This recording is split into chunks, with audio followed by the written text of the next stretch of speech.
everybody doing today? My son tells me that it is the first day of fall today. Is that correct? Wow. Oh, it is?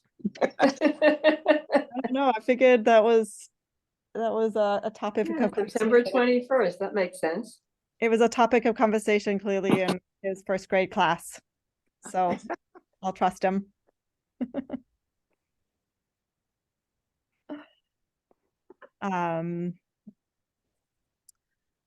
Okay, let's wait. I think we can get started. If you don't have a name on and just a number, I'd love you to rename yourself so I know who's here. And if you want to show yourself, that's great. If not, I understand. I hope everybody had a lovely Rosh Hashanah. I saw many of you, but not everybody. So I hope wherever you were, it was fulfilling. And as always, I am looking forward to Yom Kippur. What I wanted to talk about today is the question of rabbinic insults. So first of all, it seems like the phrase "sticks and stones can break my bones" and words can never harm me was first articulated and coined in around the 1860s. And I am curious, just from your perspective, whether you agree or disagree. Sticks and stones can break my bones, but words can never harm me. True or false? Lots of thumbs down, thumbs down, thumbs down. Okay, so we can agree that words are meaningful. Maybe in the 1860s, people had more resilience. People had harder skin, or not. Maybe it was just a way to question whether it is in fact true that words can never harm me. And in fact, the opposite is true in the Torah. So all the way back in Mishlei, we learn that tachat ga'ara b'mevin mehakot kesil me'ah, a rebuke works on an intelligent man or a person more than 100 blows on a fool. So the opposite is true in Mishlei, that somehow words are going to be more harmful and more resonant for a person than even 100 blows. And yet, what I want to just show us before we dive into the core of what we're going to look at together, the Gemara is filled with insults. And I'm sure you've come across such insults in your learning.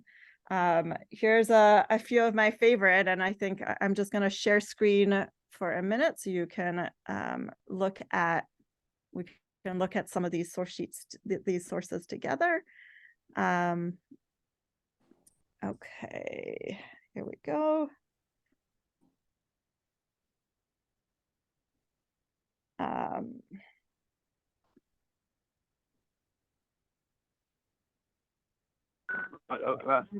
Can everybody make it a little bigger? Okay, so there seems to be a culture in the Beit Midrash, certainly during the time of the Gemara, where the way in which people learned was through insults and these barbs. And so I'm just going to name a few. So, for example, in Yevamot, one sage says to another, "She'ein lo moach b'kadakato," that it seems to me that this sage has no brains in his head, which is kind of a disappointing and also hilarious insult. In Baba Metzia, we have a famous insult where Rabbi Elazar, who's the son of Rabbi Shimon Bar Yochai, people call him Chometz ben Yayin, vinegar, son of wine. In other words, if wine is aged and lovely and delicious, vinegar is spoiled. So that is clearly an insult to Rabbi Elazar. And then there's one of my favorites where this one is used very often, where one rabbi says to another, calls him a tirada, which is a fool, like it's a reference to, I think, a turnip. Like your brain and your head is empty. If you look up a tirada in the Jastro, which is the Aramaic dictionary, you'll come across this word. These are just some of the places where this insult is thrown around. And so what I wanted to just show that insults were just like part and parcel of the way in which these rabbis communicated with one another. The Gemara in Pesachim, just going up to source number 2, questions whether this was a positive, helpful way in which to learn together.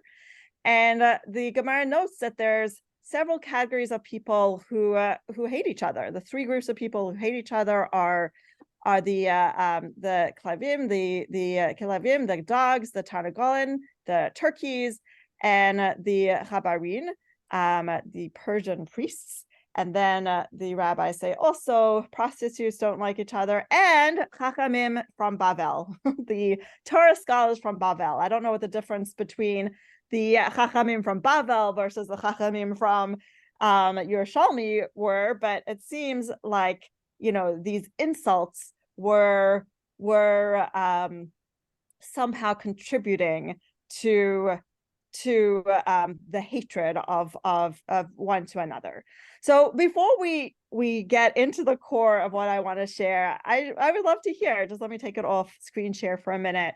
Tell me a little bit about what you think is helpful or useful or unhelpful about these insults, the way in which these rabbis learn together, the way in which they exchange ideas, somehow throwing insults at each other. Helpful, not helpful, funny, hilarious. Like, what are your thoughts? Yes, Ruby. Well, to me, insults make you defensive. So I would be less apt to listen to other opinions. So I don't know how it works with the rabbis, and maybe they were amazing that way, but it wouldn't work for me. Right. So as a pedagogical tool, right? Like if you're putting yourself in the space of teaching somebody, you might not want to, you know, throw insults at your students as a way to inspire them to keep teaching, right? That's sort of like teaching 101. Like, don't insult your student to inspire them to learn. And yet it seems like they were getting a rise out of one another. Anybody else? Yes, Bernie. Suppose we think of them not as teacher and student, but as peers on the same level. And they're just throwing insults at each other. And they understand that these insults are just expressions. And they may not be taking them as insults, but just expressions of, I don't know, said, oh, how can you say such a thing? And instead of just saying, how can you say such a thing? They make it more dramatic. And that becomes part of their discussion method. So in that case, maybe it's not all bad. Yeah, maybe even I'll go one step further. It builds resilience. It builds like a thick skin. It builds the ability to, you know, deal with the harshness that is the reality of our world. I was having this conversation with some of my students at Maharat, and we're global, and so there are cultural differences. And one cultural difference is that the English students are very serious about their sarcasm, and a way in which they in fact do talk to one another and do teach in schools is using humor and sarcasm in a very serious way. All of them who I was having this discussion with agreed that sarcasm was sort of like the acceptable way in which to help students or peers, as Bernie's saying, understand whatever it is you're discussing. So there is maybe just a cultural difference between the way in which we hear insults or think about insults and the way in which the insults were utilized and used peer to peer when the rabbis were sitting in the Beit Midrash and learning with one another. Any other thoughts before we go on?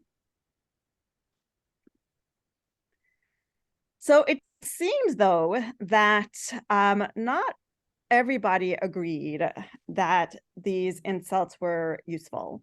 And in fact, the Chava Yair, writing here in the 16th, 17th century, he describes how the way in which people sort of exchanged ideas and the passion of insults and the way that they leaped up and raised their voices and got louder and louder was getting out of hand, right? Students jump and dance around each other in the middle, and they would raise their voice, and he basically said this is a ridiculous custom.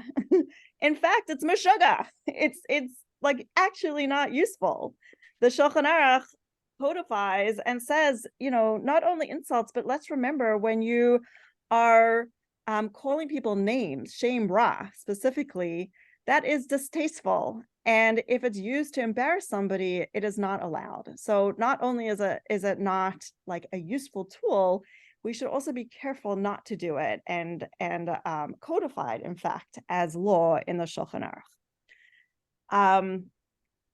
So I thought this idea of insults and the argument about whether they're useful or not useful and their ramifications and how far one goes is a useful introduction to understanding the next story that we're going to spend some time on analyzing. It's a story that may be familiar to some of you. It's like one of the often told stories, but I wanted to analyze it a little bit more closely together, through the lens of trying to understand insults and whether they help people do tshuva, and if they distance people from the process of tshuva. So that's how we're going to tie it all together eventually, and why it's relevant to this time. So the Gemara is in Baba Metzia. I'm going to tell the story outside just to make sure that we're all on the same page. Let me just take us off screen share again. I'll tell the story outside, and then we're actually going to look and analyze the words a little bit and try to sort of complexify and understand it a little bit more. So the story goes that Rabbi Yochanan, one of the great rabbis, living in the 3rd century, he was known to be beautiful. There's another story about him where his beauty inspires people to be their best selves when he's standing outside the bathhouse and people passed him and, were moved and inspired in some way. So he's known to be a great rabbi. He found himself at a lake and he encounters Reish Lakish. And Reish Lakish is a bandit, a robber, a thief. And they have an exchange, and through the exchange, Rabbi Yochanan manages to convince Reish Lakish to do tshuva, to repent, to reject his ways of banditry and thievery, and he brings him to Torah as a Baal Tshuva, as a repentant. And then the story goes on to say that Rabbi Yochanan taught him everything he knew. He taught him Torah and Gemara and Mishnah, and he turned him into a great man. And eventually they became peers. In fact, Rabbi Yochanan gave Reish Lakish his sister to marry. So not only were they chavrusas and learning partners or student and teacher, but they became brother-in-laws and really became equals in many ways. So then the Gemara encounters a machloket that they had. And the machloket, we're going to look at it inside more carefully and try to understand it. But the machloket is about when does metal and metal specifically that is used for swords and knives and daggers and spears and hand sickles and harvesting, right? The opposite of tools of Torah. When do these tools become makabel tuma? When do they become susceptible to tuma? Why is that relevant? The reason why it's relevant is when something, the question really is something only becomes susceptible to tuma, something susceptible to impurity, when it is fully formed, when it is fully baked, when it is complete and whole, and therefore when it's completely tahor, when it's completely purified, then is the moment where it is susceptible to becoming impure, right? So the notion of becoming great and pure is when it can devolve into becoming impure. So they're learning this idea, this Mishnah, and they have a machloket. Reish Lakish says, Rabbi Yochanan says that the moment it becomes complete is when it is put through the fire, when the dagger, when the sword, when that metal is put through the furnace, put through the fire. And Reish Lakish disagrees and says only when it is fully formed and scoured by water. Okay, so fire versus water. And Rabbi Yochanan turns to Reish Lakish and says, a bandit knows banditry. So this is the insult, right? This is the big insult. And somehow it was such a resonant insult that Reish Lakish just like flew off the coop. What's the idiom? I'm talking about idioms. I always get idioms wrong. I don't know if you know that about me. I try to say them. I get them wrong. I don't know why I try. I should just not. But anyway, Flew off the handle. He flew off the handle. Thank you, Michelle. I always joke around that, you know, I immigrated to America at the end of my 7th grade year, right? South Africa year ends in December. And so when I came that January, we had a choice of repeating the last 6 months of 7th grade or skipping 8th grade and doing the last 6 months of 8th grade. And so that's what I did, which means that everything I don't know was clearly taught in those 6 months and I just missed it. So it's like really just not my fault. So all idioms were learned during those 6 months and I just missed those lessons.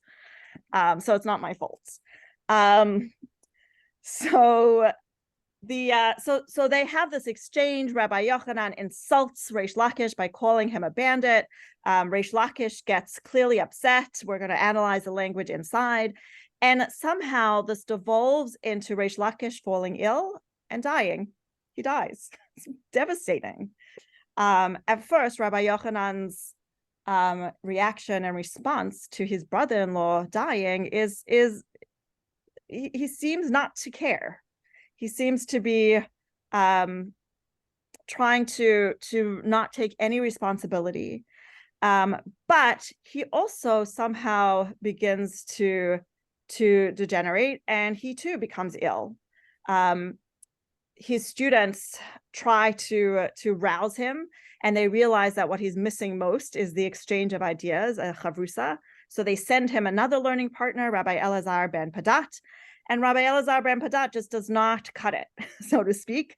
And that's the moment where Rabbi Yochanan really, really realizes how much he misses his learning partner. And the story ends, sadly, with Rabbi Yochanan dying. So what a sad story.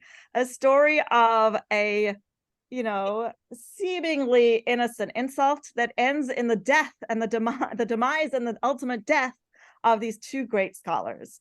So it begs the question, what is going on? What is the story actually about? Is it as simple as saying that insults are no good and that sticks and stones, in fact, are not as bad as words?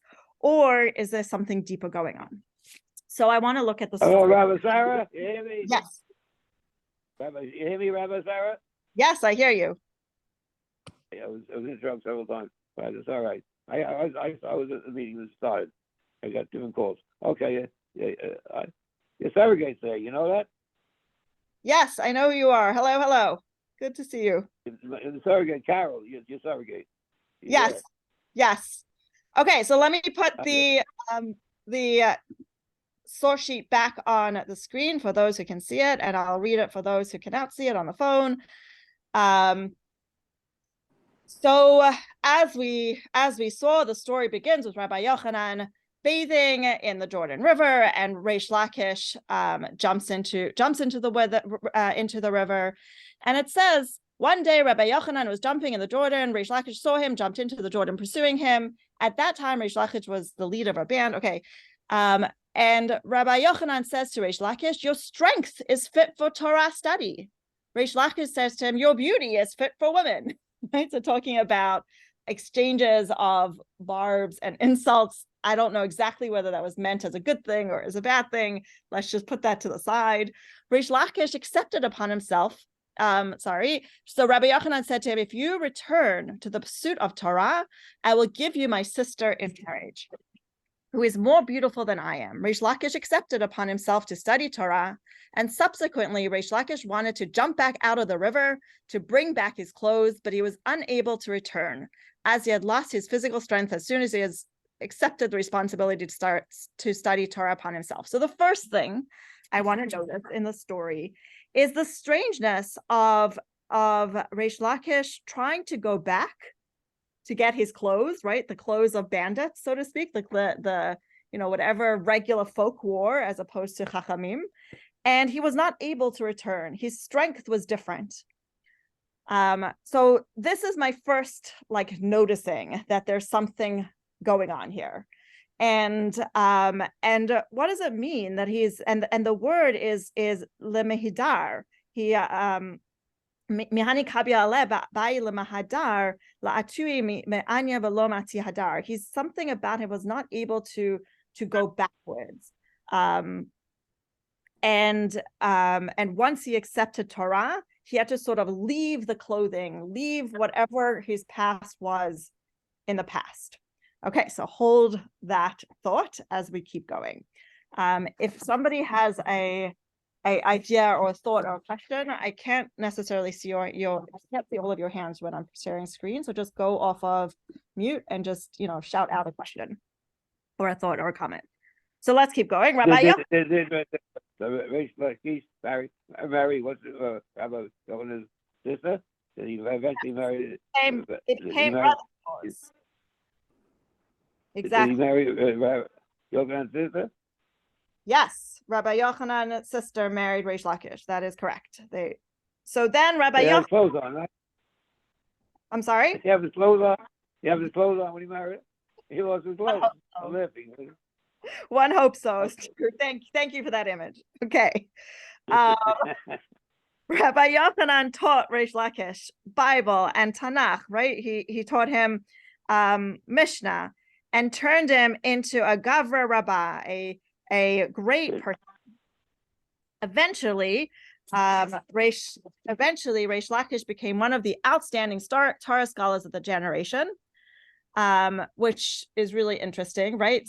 Teacher and student become maybe not even parallel or in sync with one another, but maybe Reish Lakish takes over Rabbi Yochanan in terms of his scholarship and his abilities. Who knows? There seems to be some implication there. And then the Gemara goes on to say that there was this exchange of ideas. They sat down and were having a machloket. So one day they were in the study hall and engaging in a discussion concerning the Breita, and they were having a machloket about this metal. So the Breita says, with regard to the sword, the knife, the dagger, the spear, a hand sickle, a harvest sickle, from when are they susceptible to ritual impurity? When are they makabel tuma? And the Breita answers that from the time of the completion of the manufacture, which is when vessels in general are complete. So they continue to analyze the situation, and what is the completion of their manufactures? They want to know when is the Gamar Malachtin done? When is the work completed? And this is where they have a machloket. So Rabbi Yochanan says when the tool, when the iron is passed through the fire, and Reish Lakish says only when it is scoured with water. And then I highlighted our harsh phrase, and Rabbi Yochanan turns to Reish Lakish and he says, "Lista'a, listiyota yada," that a bandit knows about his banditry, i.e., you're an expert in weaponry because you're a bandit in your youth. Reish Lakish said to Rabbi Yochanan, "What benefit did you provide me by bringing me closer to Torah? There among the bandits, they called me leader of the bandits, and here too they call me leader of the bandits, right? You called me Rebbe in Aramaic, it's Rebbe. You called me Rebbe now, and I was actually called Rebbe when I was the leader of the bandits. And Rabbi Yochanan said to him, I provided benefit to you as I brought you close to God under the wings of the divine presence. The word for benefit is I highlighted it over here. Oops, sorry. In the Hebrew, it's the word ahanat, which is translated here as benefit from hana'ah. But there's actually an alternative way to understand that. So before we understand the machloket, the disagreement, which is what I want to do, I just want to understand this exchange afterwards, right? Reish Lakish says, once a leader, always a leader. And Rabbi Yochanan responds and says, don't forget what the role I played in your life. I provided you with everything that you know and brought you closer to the divine presence. So ahanat has two meanings. It does mean hana'ah from the word benefit, but looking at the Mishnah and Baba Metzia, it has an alternative meaning that I think we're supposed to be thinking about at this moment, right? The Mishnah says kashem she'ona'ah, but do you see where I am? Source number 9. Just as there's a prohibition against exploitation ona'ah in buying and selling, so is there ona'ah in statements. So ona'ah doesn't mean benefit. It's like the opposite. It means like, the exploitation of. And then it goes on. The Mishnah lists other examples. If one is a penitent, if one is doing tshuva, another may not say to him, remember your earlier deeds. If one is a child of a convert, another may not say, remember the deeds of your ancestors, as is stated, and a convert shall you neither mistreat, nor shall you oppress him. So there's something deeper, clearly, going on than just an insult. Why is Reish Lakish so worked up by this insult? And what do you think Rabbi Yochanan is trying to do by sort of like poking at him with this insult of reminding him about his days of thievery? Like, what do you think is going on?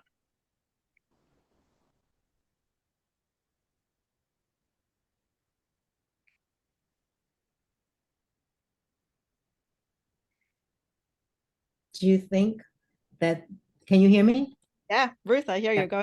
I'm just thinking, do you think that the rabbi felt almost insulted that he was being questioned by someone that he had taught, and that he didn't think that he could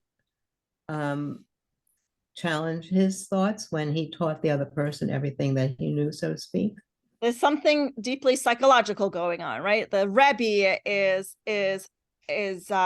frustrated, insecure, whatever the word might be, that his Talmud, that his student is overtaking him. And even though in other places they exchanged ideas, they had machlokets, they disagreed, they argued, somehow this argument like sent Rabbi Yochanan over the top, and he was upset that his student maybe was right and he was wrong. And so he responds and reacts with insults. He sort of devolved into insults rather than keeping the argument sort of high level. I ask you a question. I ask you a question. Is about Rabbi. Okay. Along with Rabbi Yochanan bar Zakkai, it was Rabbi Gamaliel was Reish Lakish competing with Rabbi Gamaliel to be the leader of the Jewish people after Rabbi Yochanan passed away. Wasn't it Rabbi Gamaliel and his rabbi other rabbis? Yes, it is true that Rabban Gamliel takes over from Rabbi Yochanan. Yeah. That's correct. Yeah, so I was Reish Lakish. He took over from Rabbi Gamliel. I have to go back and look, Stuart, but there is a direct line between Rabban Gamliel and these two students. Correct. Yeah, so I mean, Rabbi Gamliel was higher than Reish Lakish, wasn't he? Rabbi Gamliel was the next in line for Rabbi Yochanan ben Zakkai. Right, But I think what's actually interesting about your point is that Rabban Gamliel is it's actually going to resonate. Hold that thought, because what interestingly about Rabbi Gamliel is he's known for being an elite. He's known for closing the doors of the Beit Midrash, of keeping sort of like the world outside. And I think actually we'll see that maybe this machloket has something to do with that. So hold that thought, Stuart. Bernie, you had your hand up. Yeah, what we're not hearing here is the tone of their voices. We're only reading the words, and we don't know the tone with which Rabbi Yochanan said those seemingly terrible words. They certainly, on the face of it, are terrible, because, as you reminded us, he's reminding him of his past, which he's really not supposed to do. But given that this was an argument about implements of war, maybe Rabbi Yochanan was really saying, well, you really know more about this than I do. So that those words can be spoken in different ways. One can be as an insult, the other can be an acknowledgement that in this area you have greater knowledge than I do. Interesting. I love, Bernie, that your worldview is one of being gentle and one of being pedagogically, like trying to create a scenario that is not harsh. The opposite. Yeah, maybe you just don't know me well enough. I don't think so. But I think that the fact that the story ends so tragically means that there is some hurt, right? It is so true that you cannot hear the words and the tone of the words, but the result of these words end terribly for all parties involved. So that's certainly true, and I was thinking about that before I made my comment, but it could also be that despite Rabbi Yochanan, let's make a scenario that Rabbi Yochanan is really conceding the Reish Lakish's expertise, but Reish Lakish takes it badly, right? And then the discussion develops from there. Yes, so that is a fair interpretation. Absolutely, there are some Mefarshim, I believe it was the Maharsha, who says that actually what's happening here is just a misunderstanding of intentions, and that Reish Lakish misinterpreted Rabbi Yochanan's intent. In fact, Rabbi Yochanan maybe was saying, maybe you know something about metal because you were a thief once, but Reish Lakish takes it as an insult, and he sort of reacts harshly, and that's where everything devolves. So that is a fair read of what's going on. It's not how I want to read it, but I think that is a fair interpretation. I think the way in which we're gonna have to understand this machloket and what they're actually arguing about is looking at the machloket. So let's just remember what they're arguing over. They're arguing over metal. They're arguing over when the metal becomes complete. What Rabbi Yochanan says, when it's passed through fire. Rabbi Reish Lakish says when it is concretized, it's scoured through water. Now, what's interesting about this machloket is that the answer of when metal is complete is actually a well-known fact. The Mishnah in Kilayim actually says the answer. In fact, source number 8, when does a sword become susceptible to impurity? When it's been polished, and a knife when it's been sharpened. So neither Reish Lakish nor Rabbi Yochanan had the right answer. Clearly, they knew this Mishnah. Clearly, they understood when something was susceptible to Tuma. And yet, their arguments, their suggestions had nothing to do with the right answer. So it begs the question one more time. What is the nature of their argument? What are they actually arguing over? What is it about fire or about water that creates this sort of exchange to devolve so seriously? Any thoughts about fire versus water, if we had to create a metaphor around what they're actually talking about, if we were to assume that the argument is not actually around the purification of metal, what might you suggest that they're actually arguing about? Yes, Bernie. The first thing that occurs to me is that water extinguishes fire. And maybe that's Reish Lakish is sending a jab at Rabbi Yochanan. Reish Lakish is sending a jab at Rabbi Yochanan. Ah, nice. That water wins. Water is the ultimate winner. Okay, nice. Rhonda? I was thinking that, during Yom Kippur and Rosh Hashanah, we talk about who will live and who will die and who will die by fire. And so it could be something to do with that. Like one of them is, afraid that he's going to die or wants the other one to die or something like that. And just my thought. Yeah. There's something about fire and water that kills, right? Too much water is not a good thing. Too much fire is not a good thing. And yet, when we rely on water, we need heat, we need the warmth of fire. So they're important, but not in extremes. Okay, good. Michelle? So, I have this book, Who by Fire, Who by Water. That was the song from Debbie Friedman. And if you just think about recent disasters, you've got the floods in Libya with the dam with 11,000 people killed. You've got the fire in Hawaii with I don't know how many thousands of people still are not found. And I want to come back to what you said about the tools being the opposite of Torah at the very beginning. And yet I thought, yes, weapons are the opposite of Torah, but you also mentioned the sickle and the scythe and all of those tools, which are used for cutting wheat, ein kemach, ein Torah. Right. So you need those tools too. I'm sure I'm not answering your question, but I do think there's something going back to the ancient, Greek and etc. That these are the basic elements of the earth that have always been thought about. Beautiful. And it's almost as though their insults were devolving down to, sometimes when people argue, it starts out kind of high end up here, and then the frustration, it gets down to basic accusations that they know about each other.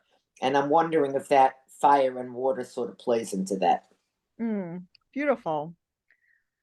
So building up something else. Another question. I will ask you another question. When Hashem says you cannot build a temple or with iron and metal. Remember Hashem says that. So now how does that fit into being an object of war with iron and metal?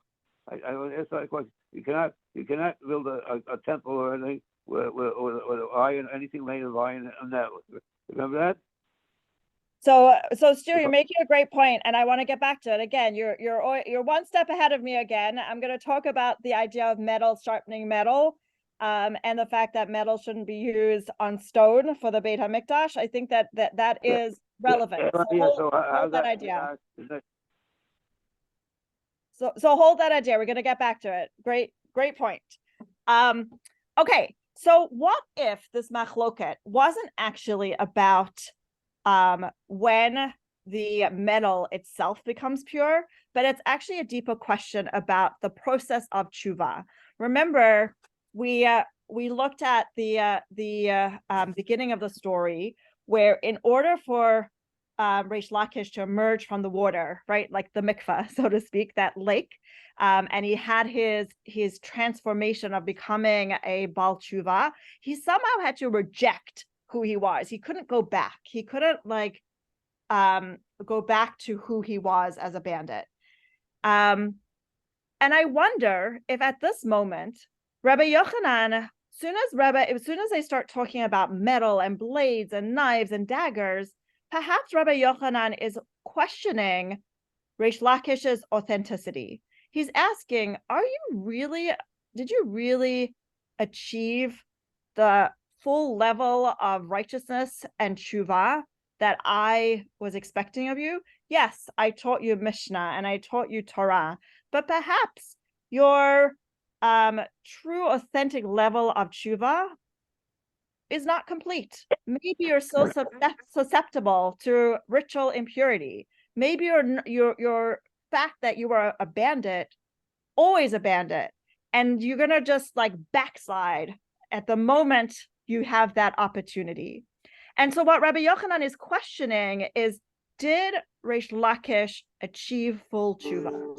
And Reish Lakish is insulted. Reish Lakish, is thinking, hold on a second. I have like dedicated my entire life to you. I have dedicated my whole world to sitting first at your feet and then as an equal at your table, and you're questioning who I am. And perhaps that's what it means when the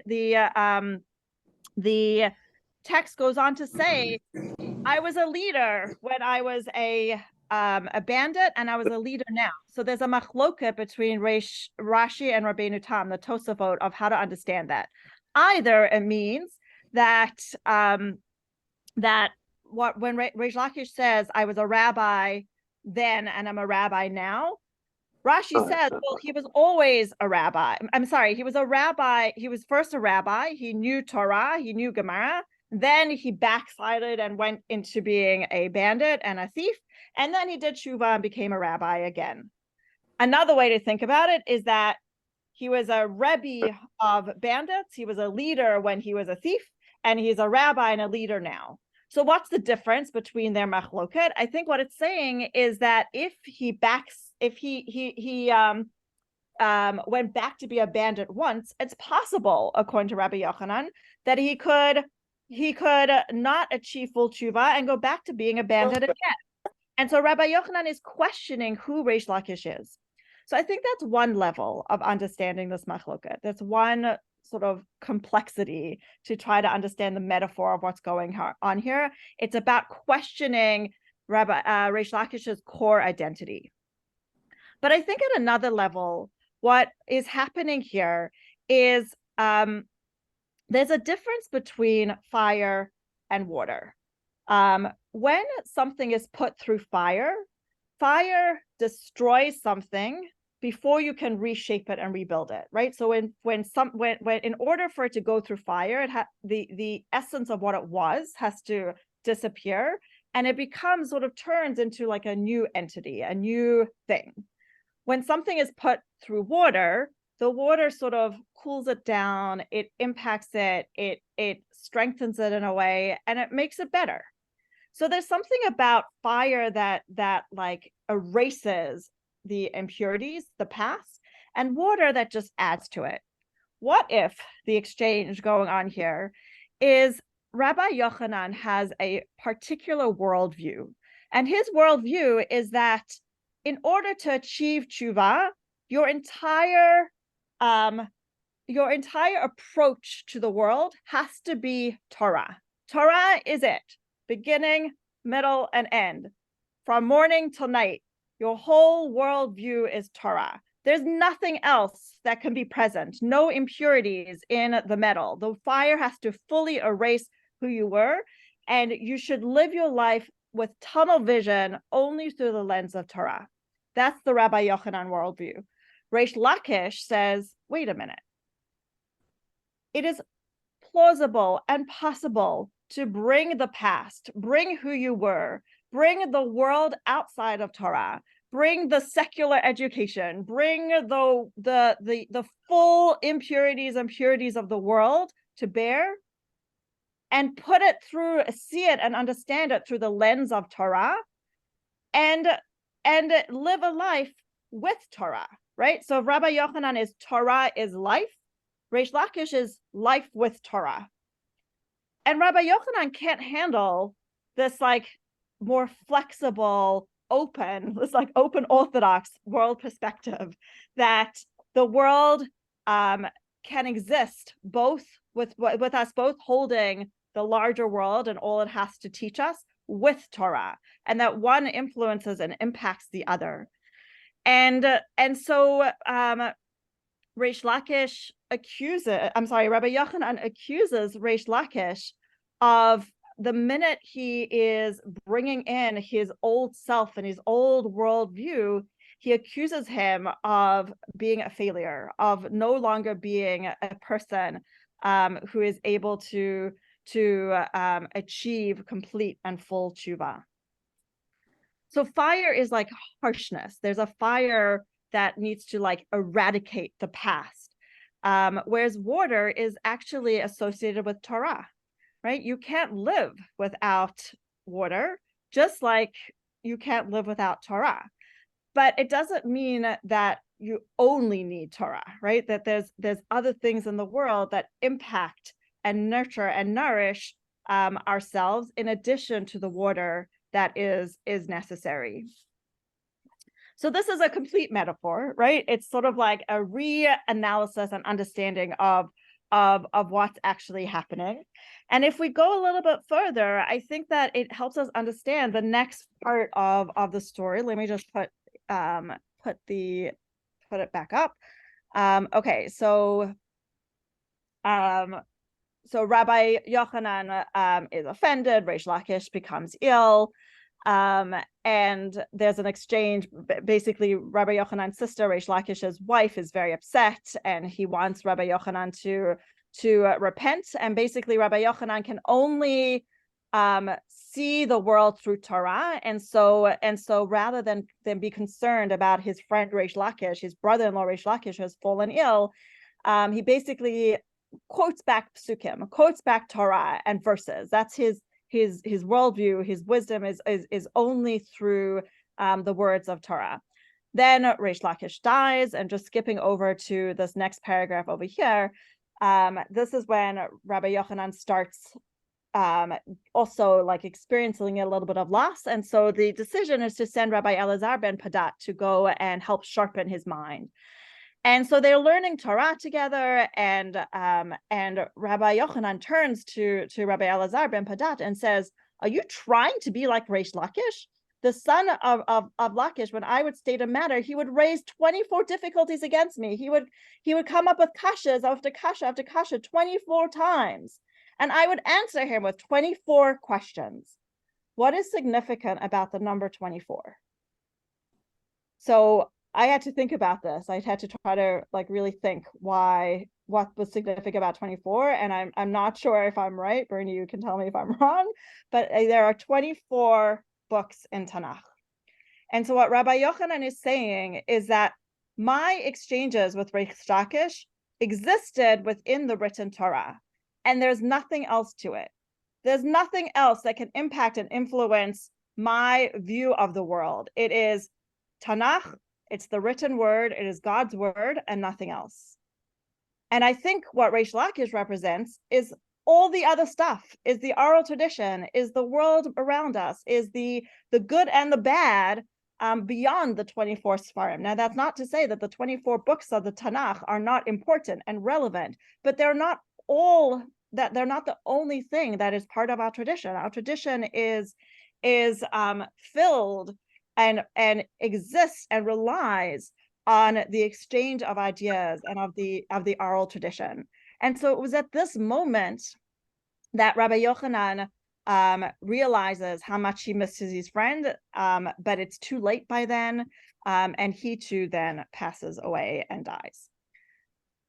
Okay, so I want to now bring in Stuart's point, right? If looking at source number 10 over here, right, there is an idea that metal sharpens metal, and that actually is a lovely idea that's often used when like a chavruta where chavrutas are talking about one another, where they're talking about how wonderful the exchange of ideas are. Your words sharpen my words sharpen your words. And it's a wonderful imagery. But when you think about the metal on metal, what is lost when you're not introducing to the exchange of metal a little bit of water and maybe even a little bit of fire, right? The passion and the fire and the water, the gentleness of water is actually necessary in the exchange of ideas. I think actually pedagogically, just because we were talking about at the beginning, this is relevant as well. The Rav in his essay on Tshuva in Peli's book talks about the pedagogical philosophy of teaching through insults, right? The way we started and teaching through like harshness versus teaching through love. And I think that what he ultimately says is that it's a higher madrega to try to teach Torah through the wisdom of love. And what I want to say, it's love. It's in addition to love, it's love through the lens of bringing in our worldview, bringing in the world around us, as opposed to like the narrow focus of like the harshness and difficulty of the world. So I want to just go in the last few minutes one step further. We talked about one of the insults that I mentioned near the beginning happened also in Baba Metzia between Rabbi Elazar, here it is, all the way up here, Rabbi Elazar and Rabbi Shimon and his father, right? So Rabbi Elazar was called vinegar son of wine, which may be actually an appropriate description because Rabbi Elazar was known as somebody who worked for the Romans. He was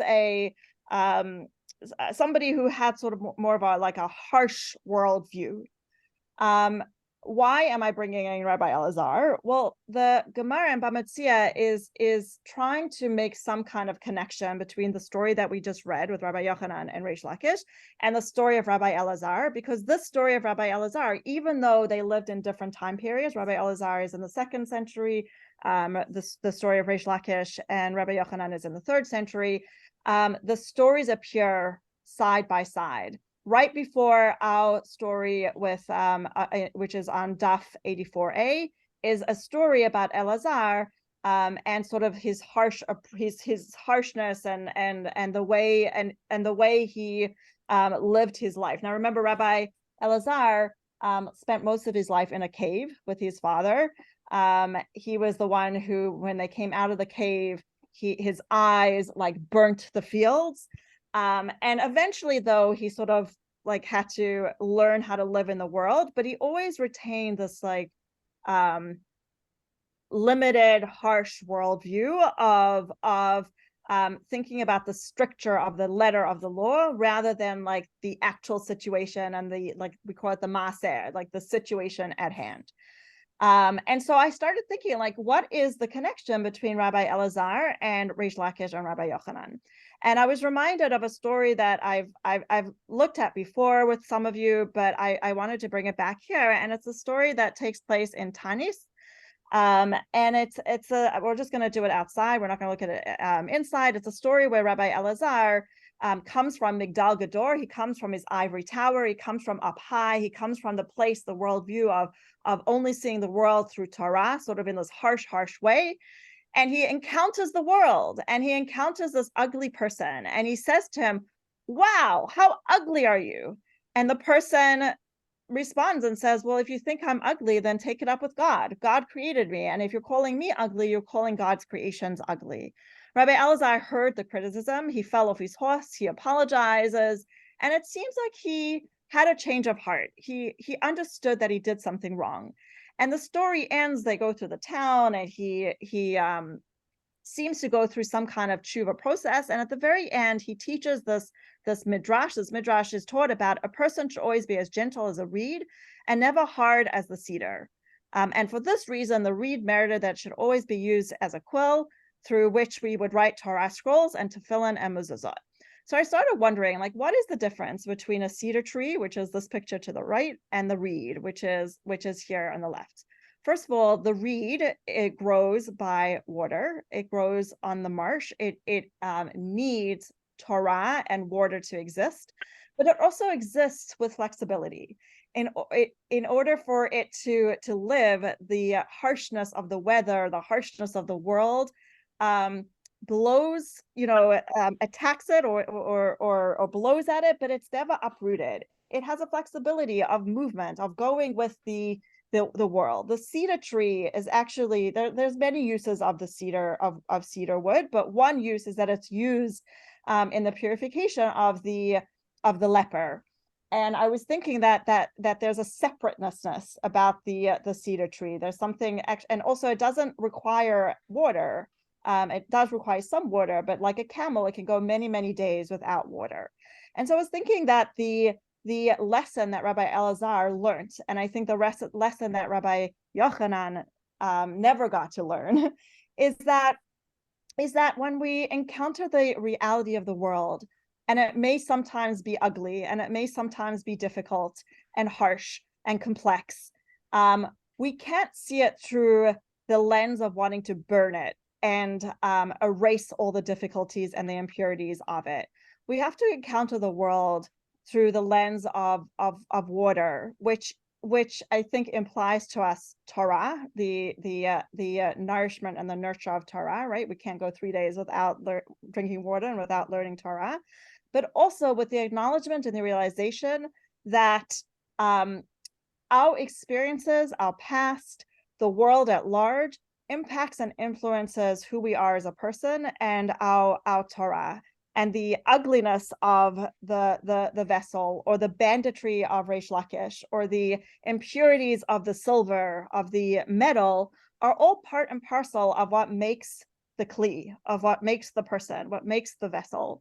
And I think that as we go through our process of tshuva, as we think about how Torah both nourishes us, provides water within ourselves and within our lives, we have to think about how we're going to hold on to who we were yesterday and last year and 10 years ago, because those parts of us are still parts of us. There's no need for them to be eradicated and for them to disappear. But how to see those parts of ourselves, see the larger world, through the lens of Torah, bring them all together to help propel us forward and help us through our process of tshuva, rather than eradicating who we were in the past. So that is the message that I want to bless you with, that as we move towards the last few days of Aseret Yemei Tshuva and into Yom Kippur, this last, or not last, but this next opportunity of doing tshuva, I hope it's a tshuva that is embracive and loving and gentle, and allows us to bring our full selves to bear as we think about the kind of people we want to be. Shkoyach, thank you. Thank you. Beautiful. Thank you very much, Rabba Sara. For your comments and Thank you. thoughts and your ideas, and thank you for learning with me. Thank you so much. Thank you. Wonderful. Thank you, thank you. Thank you so much. Thank you. See you in shul. Okay. Bye. Martov. Bye. Bye. Marto.